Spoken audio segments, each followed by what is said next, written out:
Hello, everybody. A very good evening. This is a Saturday evening, and I hope you are lounging at your home without your friends, but at least your friends are there with you in spirit. And today we are here to discuss a very cult film, something that is in the heart of every Indian who is either born in 80s or have lived on 80s films. Sadma, we are revisiting Sadma, and I have with me Satyarth Nayak, Roshmila Bhattacharya, and Baradwaj Rangan was about to join. He's stuck for something, and we are expecting to have him join us in sometime in between. So, to briefly tell you, though I'm sure everybody knows that Satyarth Nayak is an author and a screenplay writer, and he is a short story writer, though his book, the biography on Sri Devi, which is called Sri Devi, the Eternal Screen Goddess, released in 2019, has broken all kinds of records that you could think of on biography. Also, I have with me Roshmila Bhattacharya, who I have known since very long. She used to be an entertainment journalist. Now she is a screenplay writer, and she has two books to her credit: Bad Man, the memoir of Gulshan Grover, and Matinee Men, a journey through Bollywood. And I'm sure both of these writers are coming up with new books to surprise us in the days to come. A very grand welcome, Satyarth and Roshmila Di. Thank Uh, you. Hi, Koral. Lovely to have you, to be with you. Absolutely, the pleasure is mine. And since we are talking about Sadma, a film that is there in the hearts of probably every person who is watching this show, I would like to invite both of you first to share your favorite moments from the film, Sadma. Your favorite moments, not necessarily Gulshan Grover, not necessarily Sridevi, not necessarily Kamal Hassan, anybody, any film, any moment. Satyarth and then Rashmiladi. Hi. There are so many moments in the film, so it's kind of very difficult to pick out one or two. But if you were to like point a gun at my head and ask me, I think one moment that I will definitely pick up is a Sridevi moment, and it's the moment where Kamal Hassan's character Somu returns to the brothel. I mean, if you remember, the first meeting is where she hits him on his head, and then they part. So when he comes back the second time, and that is where they bond for the first time, both the characters. That scene, I think Sridevi is phenomenal in that scene. I mean, the way she emotes. Also, while she's talking about her parents and the house. And while she's doing that, the very small nuances that she brings, if Sridevi was a very physical performer, she used her entire body to perform. Like I remember Vidya Balan interviewed her for my biography of Sridevi. Vidya told me that Sridevi, when she watches Sridevi's film, she says even her toes are performing in scenes. So and that is what she would use. So even in that scene, you can see those very childlike nuances, which is doing small things with the body, which are very childlike. So that scene, and then in the end, when she just breaks down and says that I haven't had food for so many days, I think I just tear up I mean, she's phenomenal in that scene. And you forget there is Kamal Hassan in that scene because it is so riveted by what she's doing on screen. And that again was a quality that she had when she really was in the frame. You did not, it didn't matter who the other person was, if it was Amitabh or Kamal or anybody. You just watched her. That was her magic. So that moment for me definitely stands out. Also, there's a scene where she wants ink for Hari Prasad and he refuses because he's in the kitchen. And so she of course climbs up and she creates this entire mess. That what really gets me is the moment. So the entire mess happens and this alarm clock falls down and he comes running and then the camera goes wide and you see both of them in the frame. You see the entire mess and in the background you have that harsh alarm blaring. I know that moment gets me. It just gives me goosebumps every time I watch. So I think for me, these two moments definitely stand out in the cinema. For me, also, it's that the ink which Satya spoke about. It's what I like about it is if you see the entire sequence. She's trying to behave like a child who's trying to cajole you that come along. Get this ink down for me, and then when that whole thing falls, and her expression and she's brilliant in that entire scene. But along with her, I felt Kamal is also equally brilliant, And there is a moment at the end when he tries to, he says, "Mera purse kidhar hai? Tumne kahin rakha hai?" He tries to, and then he goes and finds the purse, and he kind of looks. You see, there's a brief thing. He just looks, puts something purse in his pocket, and he comes back, and there's a moment, and you think that he's kind of going to, will he apologize or not? And he doesn't. He just looks at her, and then he turns and he walks off. And I feel that that moment, is kind of, it epitomizes their entire relationship, because you never say sorry to someone who's close to you, who's family. You kind of accuse them instantly कि तुमने रखा होगा. But then जब मिल जाता है तो but he comes, and that look says it all. And then the way he goes off, and both of them, I mean, when that she's trying to, like, kind of say that I didn't do anything, and the way he tries to stop her and everything, I think it's brilliant. And of course, everyone talks about the climax, which is, I think, what makes Sadma unforgettable.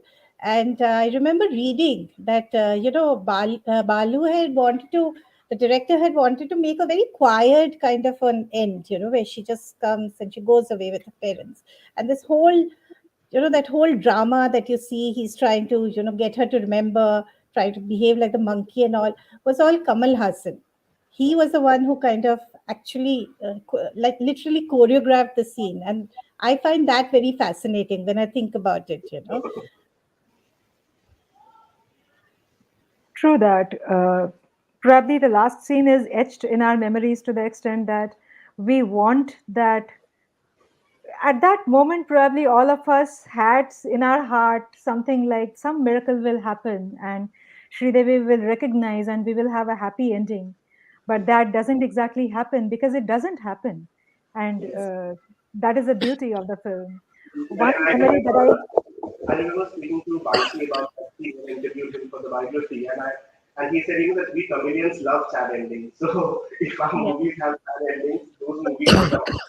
So a lot of the Sridevi, Kamal Hassan, Rajnikant movies of that era actually have sad endings, and those yeah, have there's something lyrical about the sad ending. Yeah. So I remember that. yeah. But I think, I feel that, if, like, today Sadma has become a cult film, but commercially it didn't do well when it Yes. released. And I think, one of the reasons, because in the 80s we couldn't think of a film which didn't end happily ever after. Hmm. But here I feel that all through the film, it you have these hints that, yeah, this is not going to end the way we want it to end. You get these hints all along, because it's like he's made this world with this child woman who's, I think, a fantasy figure for every man. And if once she becomes all right, she's going to become a normal girl. She's not going to be the Reshmi that he knows.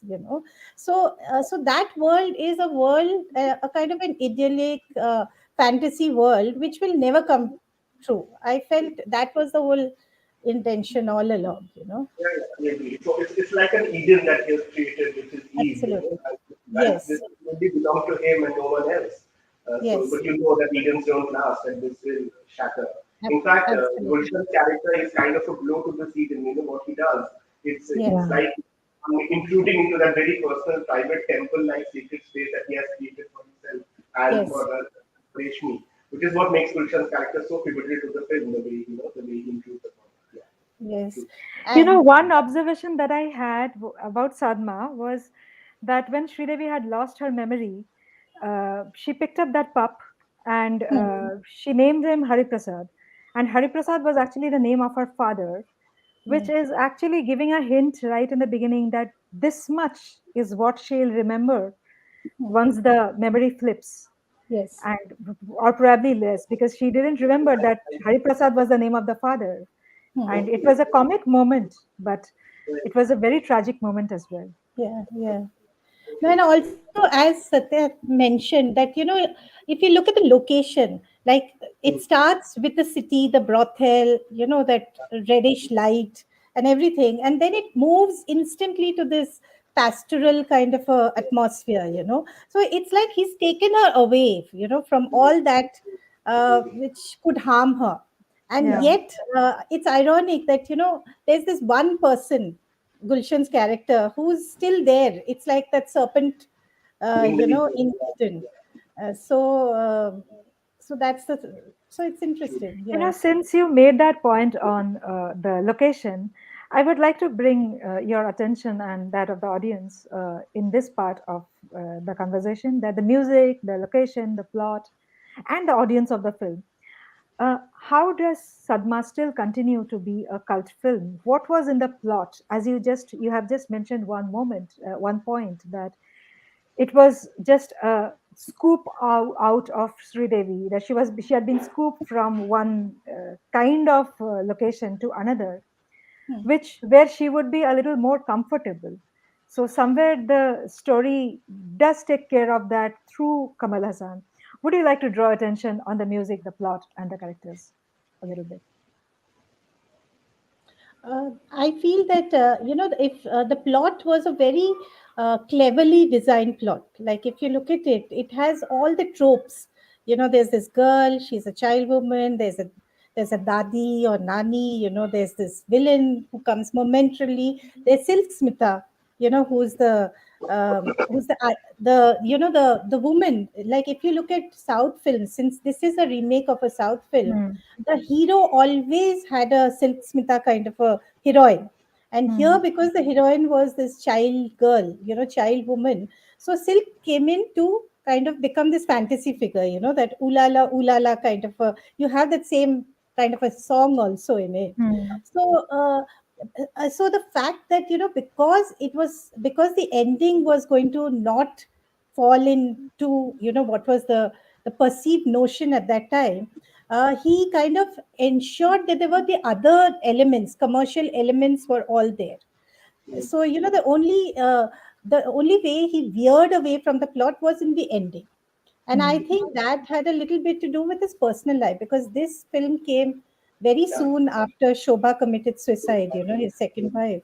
And so, that for him, it was like, I it was a lost love, a love, like he also had made this, he must have made this little world with her, and she goes away. So, it's that same thing. So I think they knew that the ending, in the end, he would not get her, but all through, you have the heroine, the vamp, the songs, the fights, uh, everything. So I think it was a very cleverly designed plot. And as far as the music goes, Yasudas, I mean, there's nothing to say.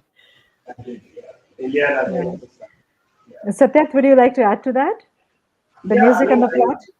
yeah, I think the plot also, what I think is very interesting about the plot is that this kind of dynamic between a man and a woman, I don't think was ever explored before. It hasn't been done since, which also I think is a big reason why Sadma remains such a cult movie. I mean, here is a man who's obviously extremely attracted to this woman. I mean, you see that the moment he lays eyes on her at the birthday, you see desire in his eyes. He has come there looking for sex, and he singles this woman out. So there is a physical attraction immediately. And yet, and to his horror, he discovers that she is but a child woman who must be blessed. So imagine the dilemma that the film puts the hero in. That you have this object of attraction that you are attracted to, but you cannot cross the line because of the kind of state that she is in. So that kind of a dynamic, I don't think has ever been done before. And I think that is a big reason why the film also flopped in Hindi at least.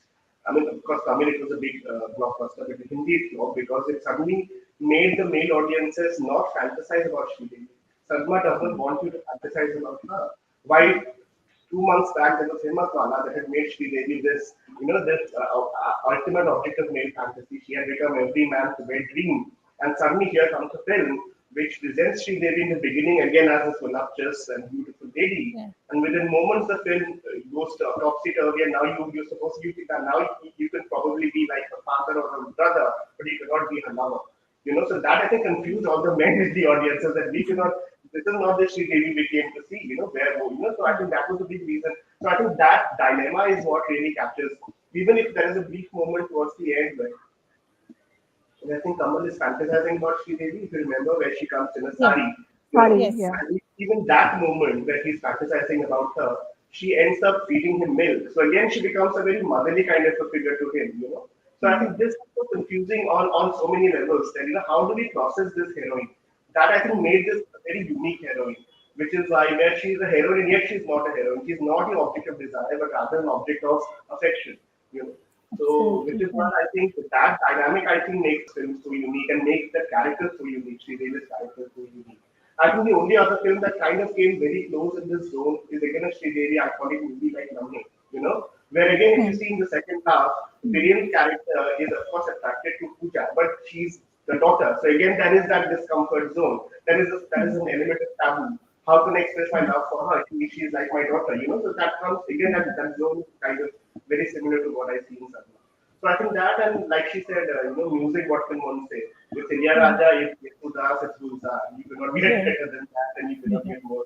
Even today, I think these songs will always remain eternal. And I think everything falls in place. Great lyrics, great music, and a great voice.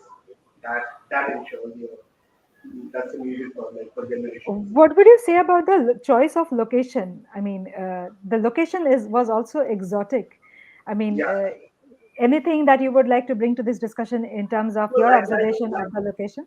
like I said in the beginning, you know, I think it was very clear that they wanted to create a sort of a Eden, you know, where this was Hmm. supposed to be a very, like Ashwin said, it starts from a very post-lap stadium kind of a place to a very pre-lap stadium kind of a place, you know, where you have beauty, you have purity, you have there is the surroundings are very pure and beautiful, and within that place is nurturing this very pure relationship. I think that is what I'm like I said, for Tomu, this relationship has to be pure. Even it cannot be physical, it cannot be anything else but something that does not border on the physical, but rather more on the spiritual.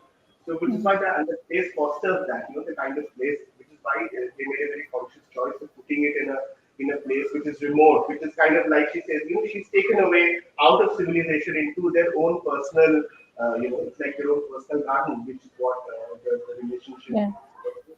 And then that garden constantly keeps, you know, like Gulshan of course plays a character who then comes in as this antagonist and who tries to shatter that Eden. And then of course in the end that Eden is shattered because Edens are meant to be shattered. You know? So yeah. Absolutely. Yeah. Interestingly, there is this, when Gulshan takes her into his room, you see this whole passage, little, you don't see any doors opening. You just see these Yeah. passages and kind of frames, and then he takes her into the, so he's taken her out of that Eden into this, like a kind of a hole, like the snake comes out and takes that girl away and takes her into this hole.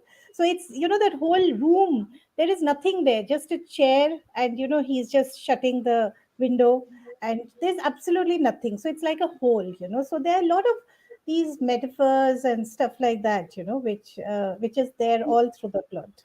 Yeah.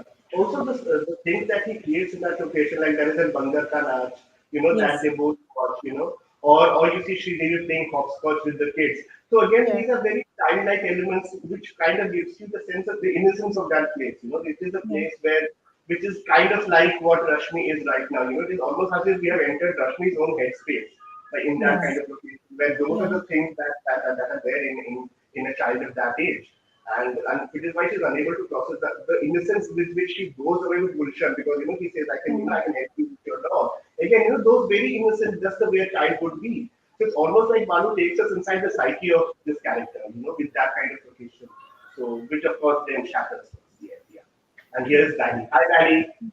Hi, I'm so sorry for the delay. I No problem, Bharadwaj. We have explained that to the audience in the beginning. So, Bharadwaj Rangan is a screenwriter, columnist, film journalist, and author of Conversations with Mani Ratnam and Dispatches from the Wall Corner. From his Mani Ratnam book, a part of it is available as Kamal Hassan's biography, and it is available for download on Amazon. Oh my God, Bharadwaj, you it's just tried totally spelling me totally instead of saying Sadma. So, hi Roshmila. Hi. Hi, hi.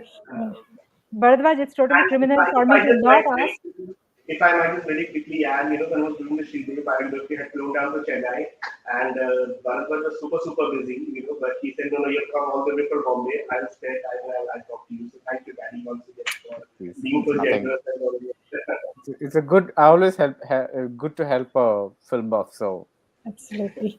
yeah.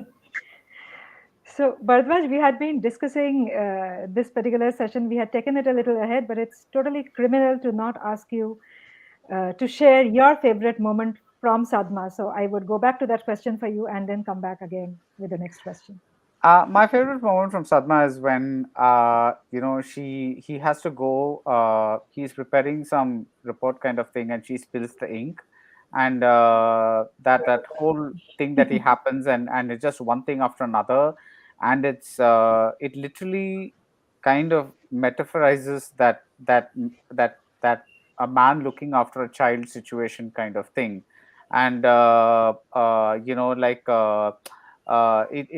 for me that's like, because everything goes wrong, there's no, the food gets spoiled, everything gets just goes wrong at that one scene. And for me that scene really is a beautiful scene, the way Kamal acts it, because he just so uses so much of physical acting in that scene. So Okay. So I'll move to the next question, which is how does the predictable hero heroine villain dynamics play out differently in the film? And what does Kamal Hassan, Devi, and Gulshan Grover's character say about the good, vulnerable, ugly of that era? Because here we have uh, the sufferer, the caregiver, and the advantage taker. So, how do you see that playing out? All three of uh, you. the for me, the Gulshan Grover character is not so much a he's basically there because, see, first of all, this is a very uh, uh, it's an idealized and artificial movie in a way. Even though, what I mean by that is, it's uh, whatever you want to say, uh, she is a grown woman. She may have the mental faculties of a child. Hmm. So there are going to be very practical grown woman things that Kamal has to deal with, which we are never shown in this movie. It's always like she's a child. He never goes out to buy her like sanitary napkins, or there's no there's absolutely zero uh, sexual tension between them, which is why the Silk Smitha character becomes an important one, because she's the one pulling at Kamal's tell me, like, she's the one, that kind of a thing. Whereas with her, it's very very strange that a grown man would not feel even love for such a person. It's not I'm not saying that he has to feel physical love and want to have sex with her or something like that, but it's almost like, I brought her here, I'm taking her there, and he's using her the way you would buy a Labrador puppy to, because you're very lonely in some place, and you want some kind of companion, any kind of companion. It's like that, and she's that. And so the thing is, even though there are lines in the movie that suggest a certain kind of love, it's a very idealized kind of love, which is not really. So the movie for me is not a reality movie. It's not like Hmm. it looks real. It's set in a real world. There are real characters, but it's not a real movie for me. It's a kind of a, like, almost like an idealized, Utopian. yeah, idealized kind of love for me. So when the Gulshan Grover character comes and tries, and he looks at Sri Devi, he's the first person, Hmm. apart after the people in the brothel. Gulshan Grover is the first person who looks at Sri Devi as a woman, because Hmm. Kamal has not been looking at her as a Hmm. woman. Kamal is looking at her as a child, and so he is like, the rage comes from the fact that I have been, like, looking, this is a child, it's like a thing, and you're the one.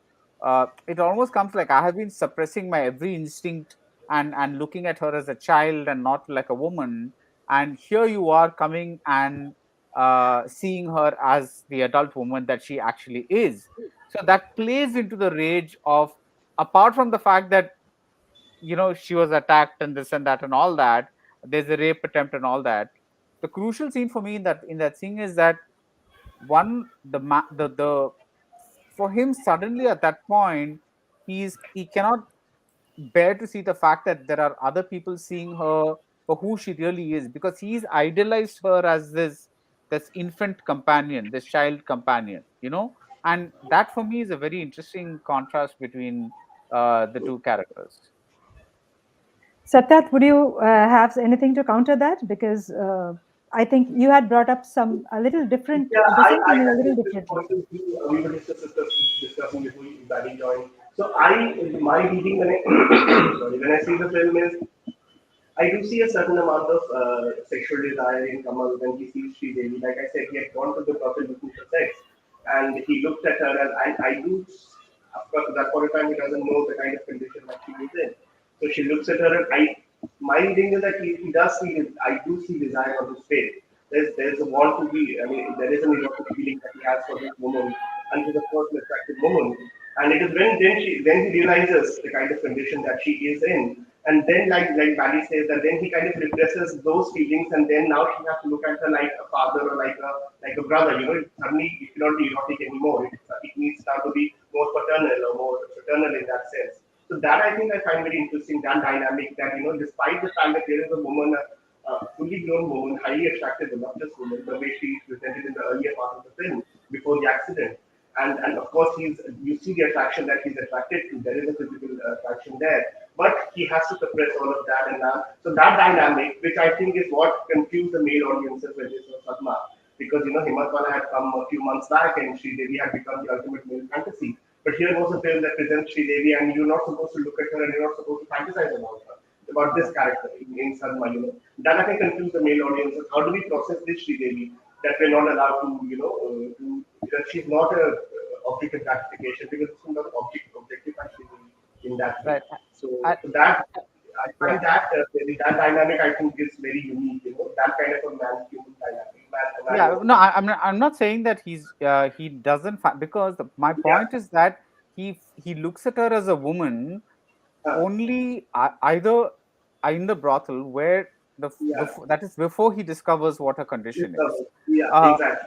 or in that dream when he The thinks he's fantasy, wearing that yes, sari in the most yes, ideal way. yeah, So it is yeah, in his real waking life he never fantasizes about her.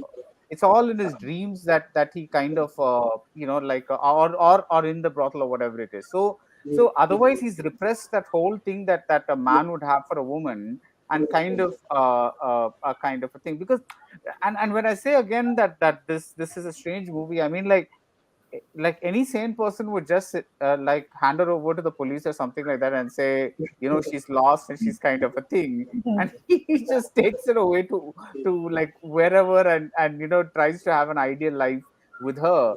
So I think that's very, and I think that's what gives the movie its whole charm, because it's it's like it plays so ideally in terms of things. So by the time the by the time she leaves, you're not even sure if he's saying goodbye to a lover or to the only person he had in his life, at the last scene. So the thing is, it's like he's like because the stunts that he does like a monkey and all that, it's not like you don't even know that whether there happened to be that kind of a thing or not. So I think and also if you look at Kamal, there is another very aspect of him that suggests that sexual repression, which is that when you assume that he's a like a heterosexual normal, as in, okay, I hate using the word normal, but a heterosexual like a person who kind of has the same physical needs as everybody else or whatever it is. But when Silk Smitha literally throws himself on her, he he kind of gets away from her, like he doesn't he isn't seduced, or he isn't even the slightest bit aroused or anything like that. She is fantasizing about him, whereas he just like I can't do this to my boss, and he kind of comes away.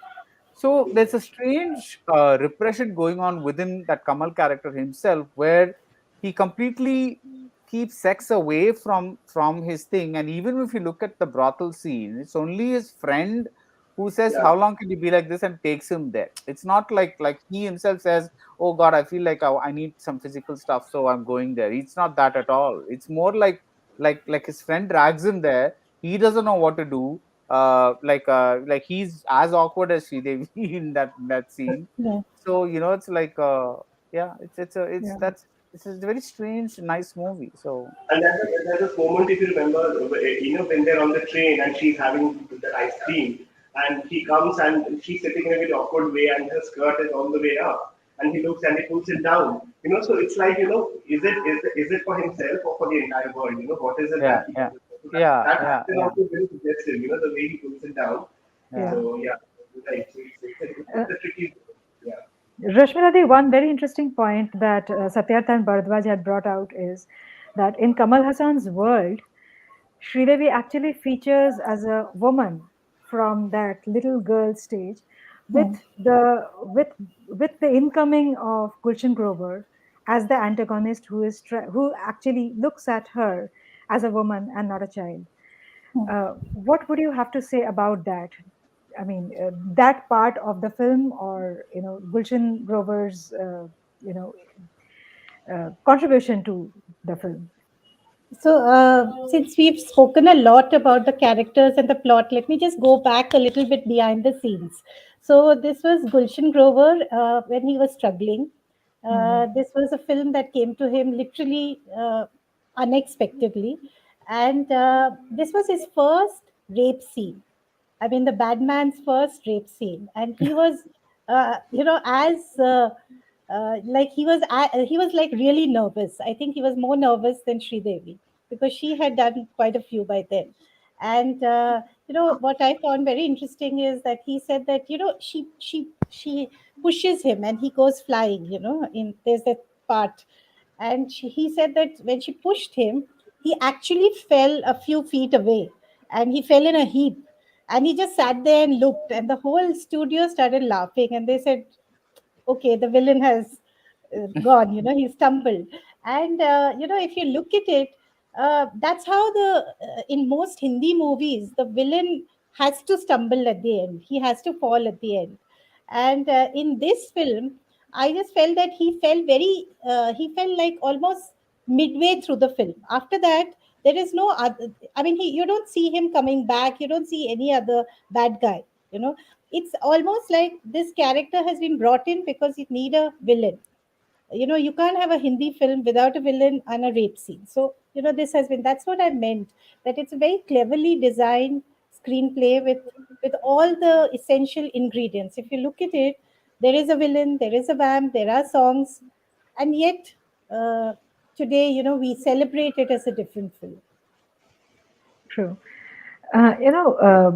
You have just touched upon my next question, which was what role did Sadma play in the careers of these three? As you have already said, that Gulshan Grover was at that time just making his presence. I mean, he was struggling and he was trying to make his presence felt. But Sridevi and Kamal Hassan had already done. I mean, they had They a were few films legends. behind them. Yeah. Yeah. So, uh, where would you place Sadma in their career graph, and how do you think this film impacted, if at all, in their career? All three of you.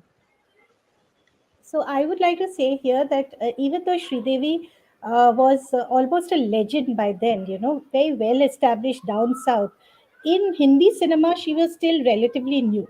So was Hmm. Kamal Hassan, So if you look at it, all three were trying to establish themselves at that point. It wasn't just Gulshan. And of course, Gulshan went on to become the bad man. Kamal Hassan went on to become the different hero.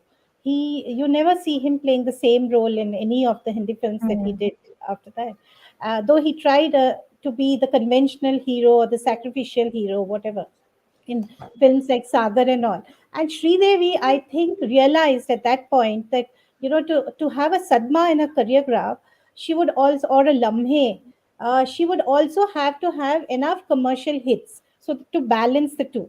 So if you had a Chandni, in that year, the same year, you would have a lambe.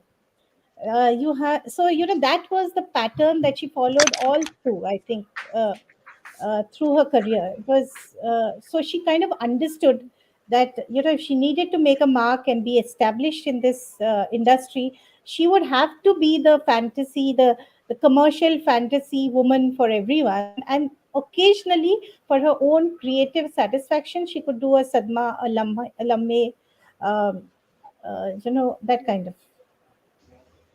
Yeah, I Satyarth, would you agree. I like to mean, add? yeah, like for Sadma, for example, I think kind of it's like a double-edged sword for Sridevi's career.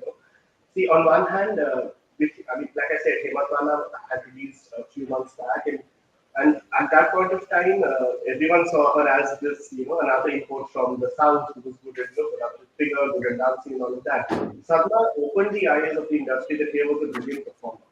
Here was an actress with potential that could be tapped. She was not just an import from the south who was only there to dance with Jitendra and Rajesh Khanna, but she could actually, she had talent, and what exceptional talent. I mean, anyone who saw Sadma would understand that.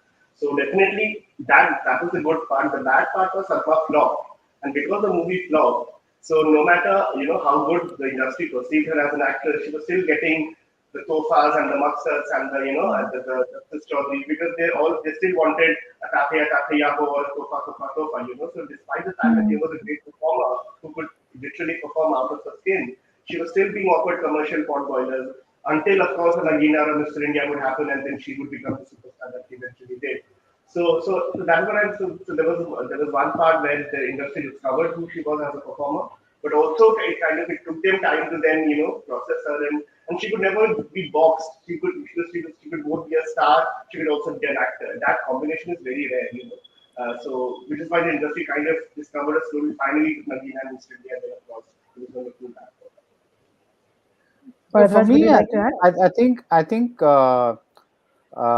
Kamal basically made a I wouldn't say mistake because it depends on things by uh, not capitalizing enough on his Ek Duje Ke Liye success and doing more romantic roles, and instead trying to do all these Zara Si Zindagi and all these kind of different kinds of roles, which were hits in Tamil. But the thing is, for a person, but by then Kamal was an established actor, so Mm. and he was like known for doing this thing. Whereas in Hindi, he had a monster hit in Ek Duje Ke Liye, like one of the like literally like no southern male star had that kind of a blockbuster hit. But then he followed it up with a series of Ek Nayi Paheli. There are so many of these odd films that kind of like people w- were remakes of his southern films, Mm. which were there. So I think he missed an opportunity there by kind of nothing. And unlike Sridevi, he didn't move bag and baggage to Bombay. He was still Mm. focusing on his Tamil and whatever else Telugu career or whatever it is. So for him, she basically said, I'm going to stay here and I'm going to make this my base and I'm going to just climb my way to the top. That she made it the priority. For him, it was always like okay, one odd, and I'll do this odd Hindi film, I would do this, that kind of a thing. So he didn't really I don't think he could have, because he's already such a star in Tamil. I don't think he could have moved bag and baggage to Bombay the way she Devi did, because she, even though she was a huge star in Tamil, she took a calculated chance and said, this is like, I've done what I could there. Now I probably can become a national star, and did that. And when Himmatwala became this unexpected hit, it was like, it probably gave her the the the feeling that she would be accepted in that kind of a stuff. But I think but Kamal couldn't do that because he was he was splitting his time between both industries and not able to commit to one kind of thing. And also, if you look at it, that was a very strange decade where on the one hand you had great middle of the road or parallel cinema, but the commercial cinema was also like a very different kind of the commercial cinema. It was like a very potboiler kind of commercial cinema. So one had to find a balance. If you look at it, Mm.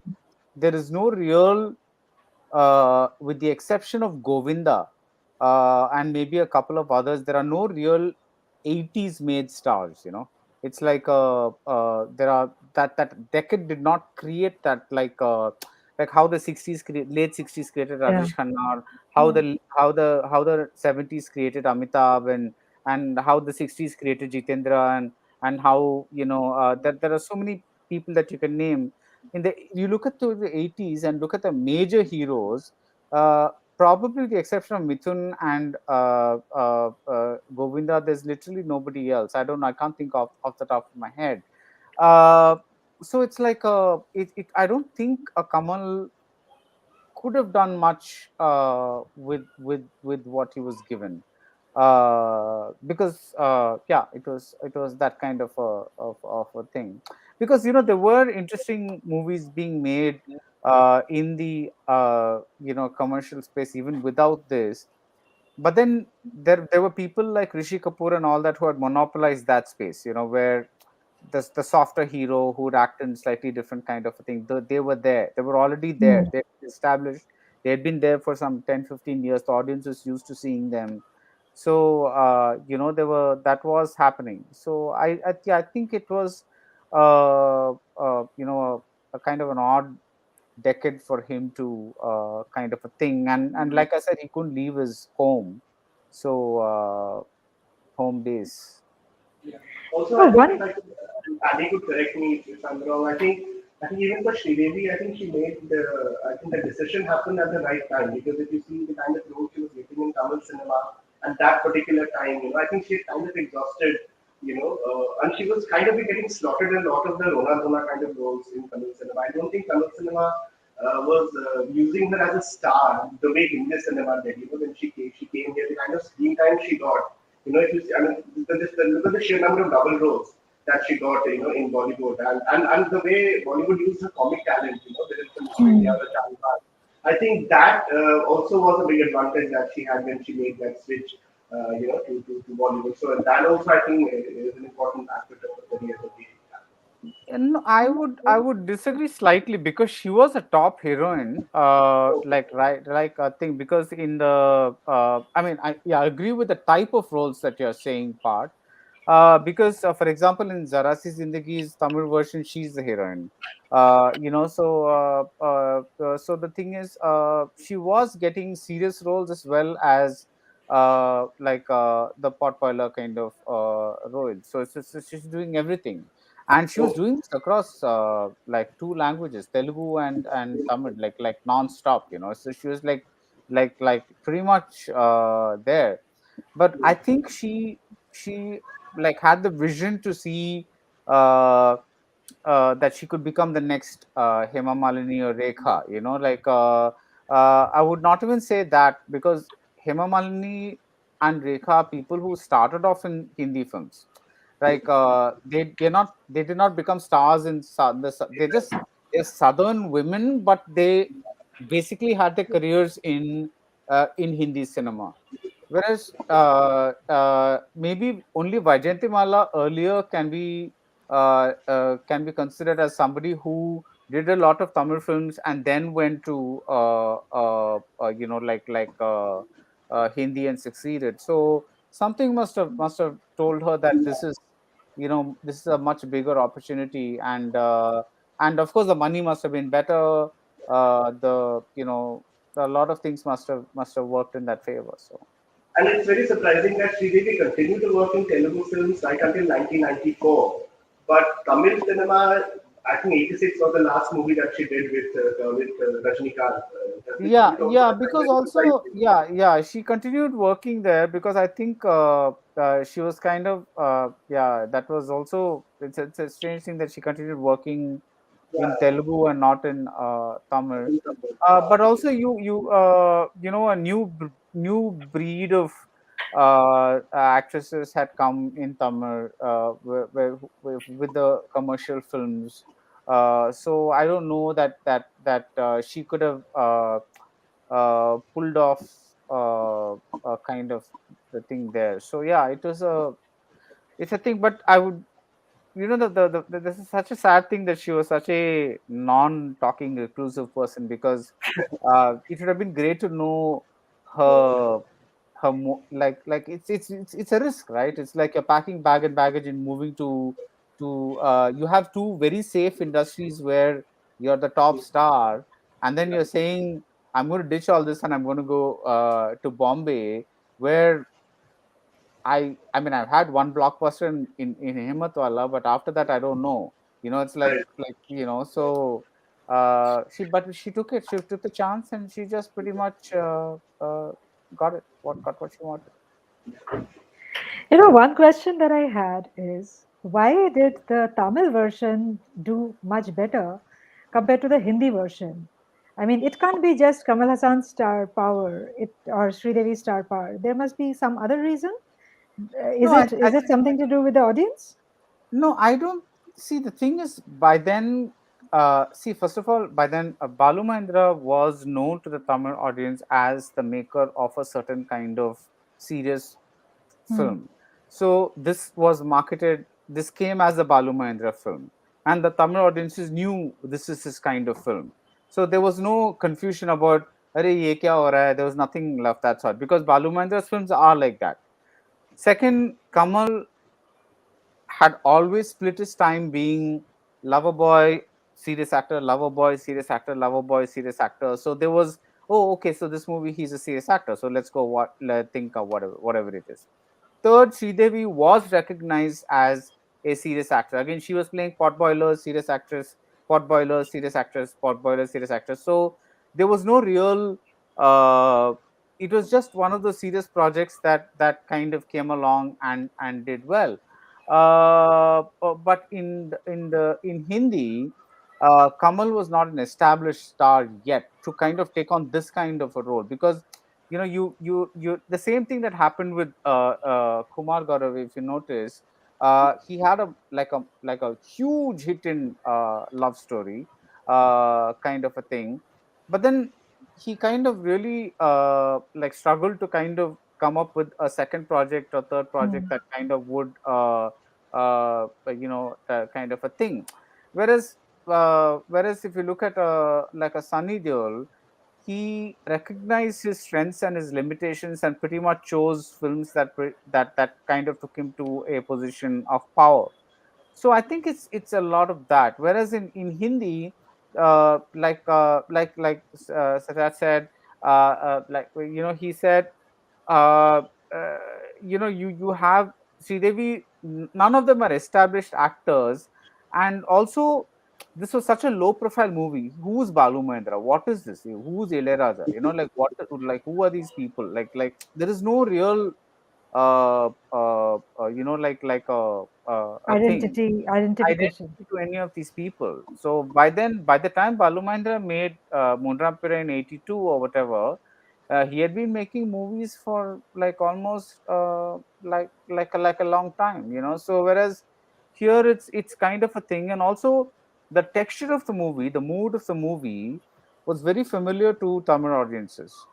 The long silences, the long shots without background music, the very unflashy kind of cinematography, that was familiar to Tamil audiences in certain movies. Of course, there were other Tamil films where you had this blingy stuff. Himmatwala very much was happening in Tamil cinema also, but this was something this was also something they had gotten used to. Whereas in Hindi, I think it was still not in the mainstream. It was still seen as a very odd and slow movie.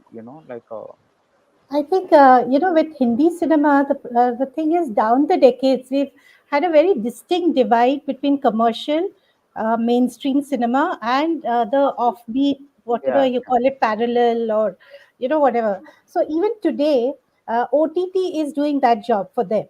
So Sadma has over the years become a cult film because it's been seen not in the theaters, but on screens, home viewing, yeah, DVD, VCD, etc. If you notice, 80s what was working there? The Mithun kind of films, the Jitendra films. The paying public would never go into a theater, pay to watch, two South Indian actors, a villain who nobody knew. And they would, I mean, today, if you can watch it for free, they'll watch it for free. But at those Mm. days, they would have maybe a VCD or DVD, but they would never pay to go and watch these people. And interestingly, for Gulshan Grover's role, they had thought of a bigger name because a bigger name from Hindi cinema, because they just wanted to bring in the crowds. But Balu was very insistent that he wanted Gulshan because he had seen him and his eyes had attracted him because they were, you know, red and fiery, and he felt that this guy could do the job. So I think that Sadma would have never worked commercially in Hindi cinema in the 80s, because that was an era of the Tathayas and the, the senseless movies, mainstream movies. This was, so whatever cult status it has acquired today for Hindi cinema audiences is because they've seen it, not in the theaters but away from the theaters. True. Satyarth, anything you want to add? No, I think both of them are pretty much encapsulated. It is the reason. Though it's strange that 80s, early 80s art cinema had kind of become so popular. I mean, people were watching an Earth, or they were watching a Saransh, or they were watching a Manthan or a Nishant. So it's, though even those films are not exactly massive blockbusters, but there was still a crowd. I mean, there was Jane Nido No, the Yano, big right. flop. But yeah, exactly. That's what I'm saying. So it kind of falls in that similar zone, where it was too niche Yeah, but for that kind of in Mumbai, I remember in the 80s, there was this Akashvani theater, in town, where people would go and watch these movies. I mean, I've watched a lot of Amol Palekar movies there. It was a tiny, small little theater. So if you wanted to go and see it, you would not go and see it. I mean, for a town person, you wouldn't yeah. go to a Regal to see it. You would go to Akashvani, to see it. That was the division in the audience back Yeah. then, which slowly I think we have kind of bridged over the decades. I mean, in the 90s to a far extent, and now in post in this era. So today, I think a lot of people would. I mean, we have multiplexes. At that time, if we had multiplexes, I think Satma would have done very well. True. I will bring you to a question which all of you have very briefly touched upon, but I would like to draw attention towards this. Sridevi and Silk Smita see the discomfort of a man with an eager woman and vis-a-vis his comfort with the innocent woman who needs to be protected. What do you think says about the gender dynamics of that era and also the image of the good man, all of you? I think Danny should talk about the Madonna whore. Yeah, exactly. That is the question, the Madonna and Whore No, complex. I just see that thing as see, because it's like you're balancing in Western literature and Western culture, there is this division of the Madonna and the whore, and that's pretty much what is happening here. Because in the older days, you had the heroine and the vamp. Hmm. Here, Balu Mehndra is such a sensitive director that he doesn't make her a vamp. He just makes her a sexually frustrated woman who's, for whatever reasons, been married to an older man, and she's not, getting her desires fulfilled. So if you look at it, there is an the whole film is a very sexual film, but in a very weird way, because it begins in a brothel kind of place. He takes her to a thing and reduces a woman to a child, where we are given no insight into how he handles her womanly needs. Like, we are given completely, absolutely no, because it's this ideal, you sleep on my lap and I'll say surmai akhiyon mein and put you to sleep kind of thing. That's pretty much what he does. Then, you have this other woman who basically, again, is like Kamal, is very lonely. Hmm. She's his counterpart in a way, because it's like her Hmm. husband goes away out of town, and even when he makes love to her, he's not able to satisfy her. So she is like Kamal's counterpart in a way, but the thing is, she is physical. She has that sexual drive in her, and she wants to kind of, you know, that need to be fulfilled. Whereas Kamal is this strangely repressed man who kind of doesn't seem to want sex at all, or rather, I mean, it's very. I don't know how to Would you explain say it. that, Bharadwaj, or would you say that he was one person trapped in the, perhaps trapped in the social definition of a good person? I want The hero. what is good. I don't know if it's a good person. It's more like a like a see, the point is that he could have gotten married to like like like an like, for instance, you're never shown whether he has any family, apart from that one friend. That one friend could have still, he could have gotten married to somebody and brought her to Uti, where he teaches things. So there are many things that could have happened. The fact that he chooses to remain single and bring home this Labrador puppy kind of suggests to me that there is something about him that is not just a Explored good enough? man, but something else. It's something else. I don't know. That's how I feel about him. Something unexplored that has been left unexplored. Yes. Yeah. Satyarth and Roshmila, your insights? I just feel, I know I just keep talking about this, but Silk at that time was the superstar. She was there in almost every Tamil film at that time, and she had these item numbers and all.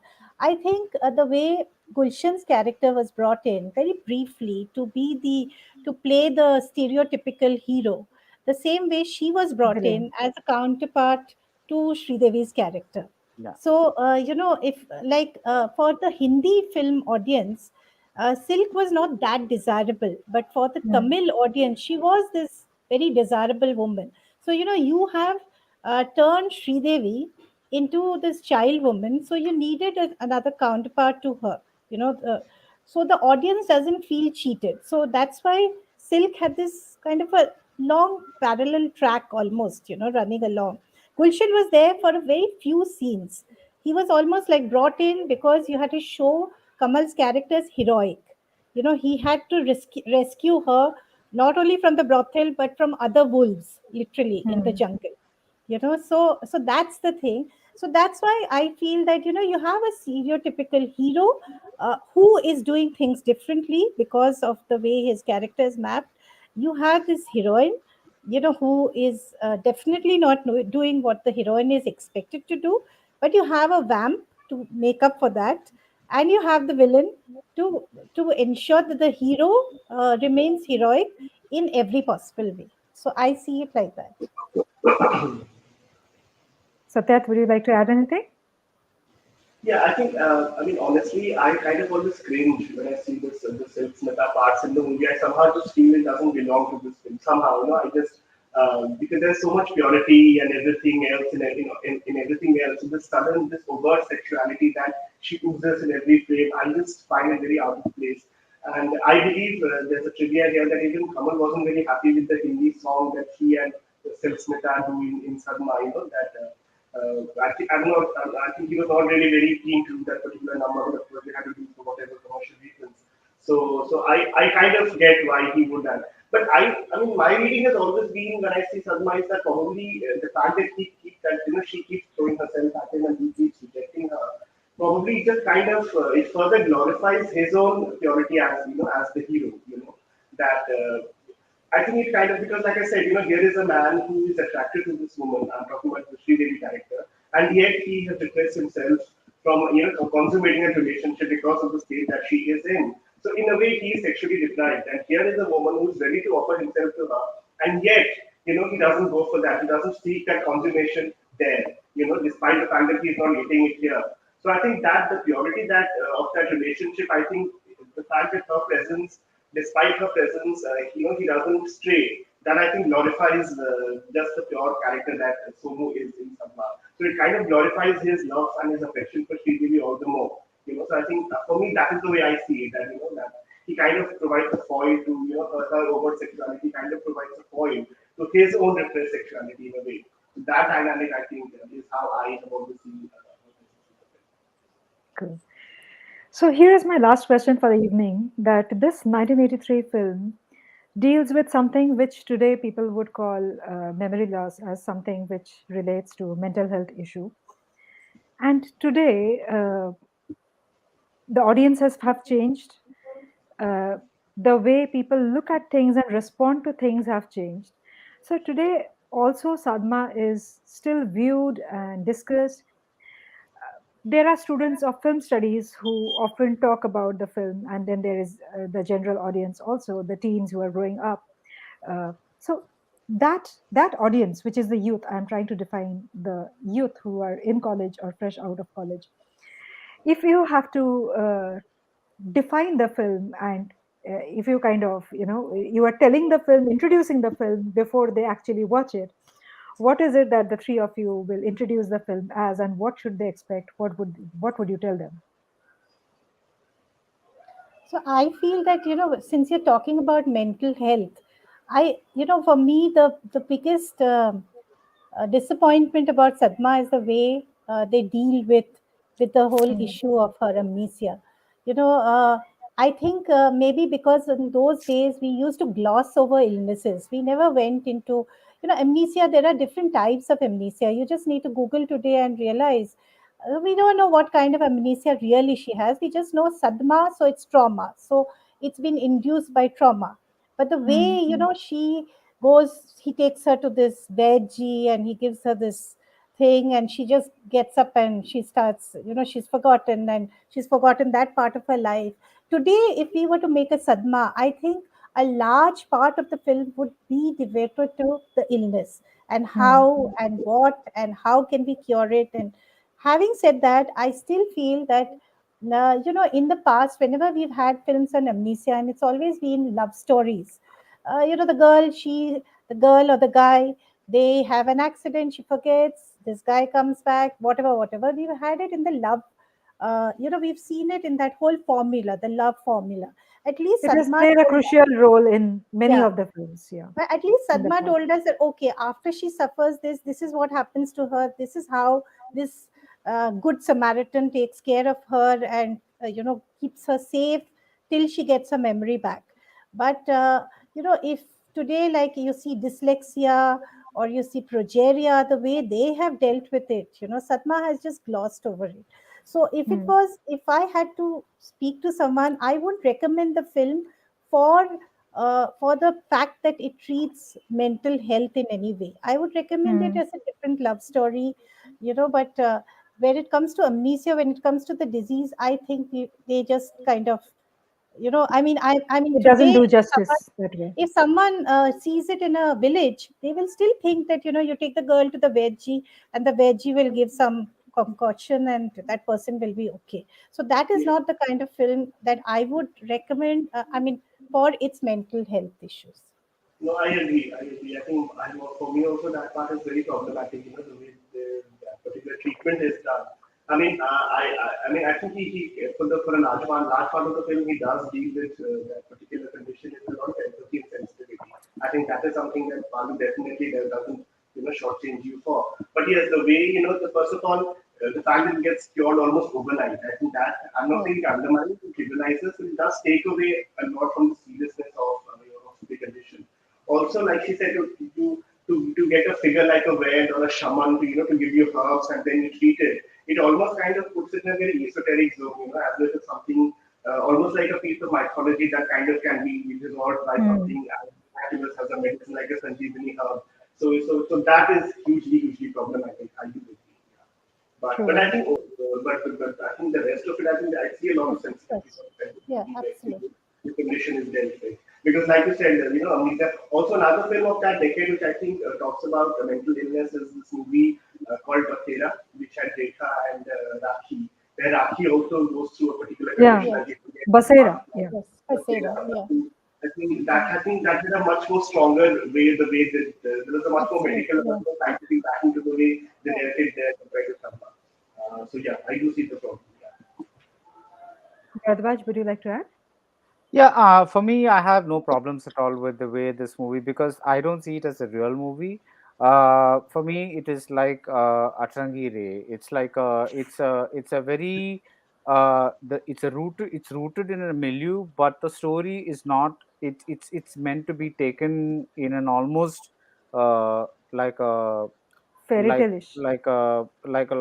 not fairy tale, but almost like something that is a little whimsical and unreal. It's not. It's Mm. like I said, there is no reality in this movie.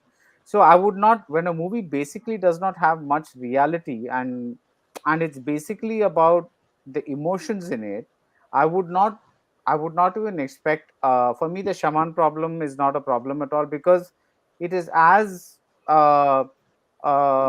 unreal as the rest of the whole thing. So for me, when I say that's what this is, a very delicate movie, that in the way that, when, see, for us, when we see uh, a masala movie, we're immediately able to slot it as unreal, because okay, one guy is doing one punch and five guys are going flying. So okay, so this is that kind of entertainment, and I'm going to enjoy that.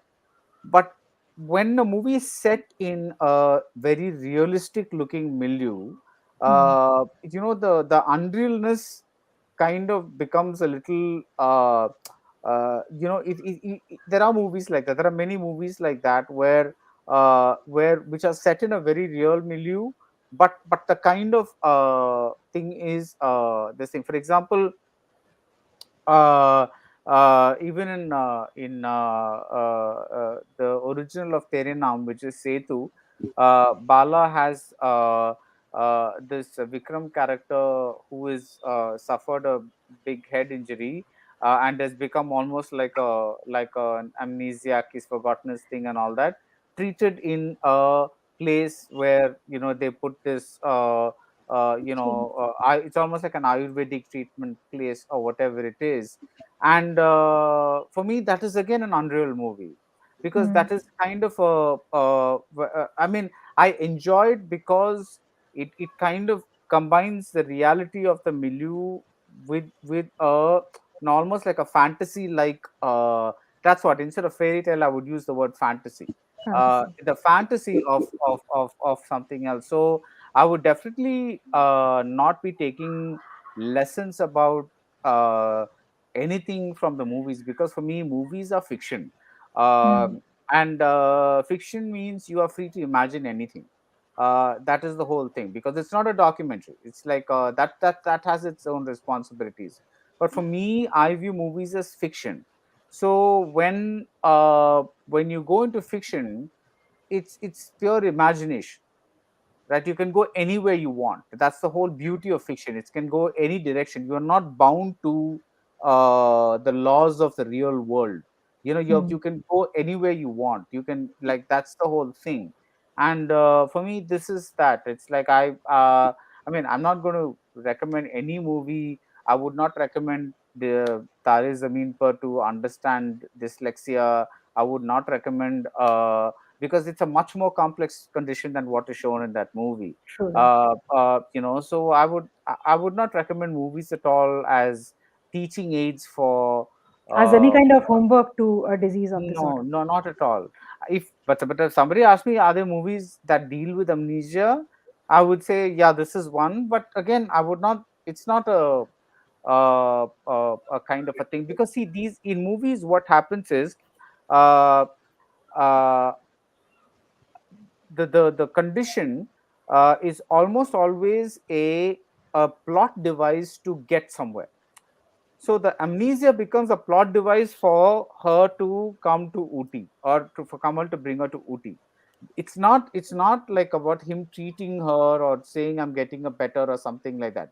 So the minute that happens, that amnesia becomes just a plot point. It's just that one plot point.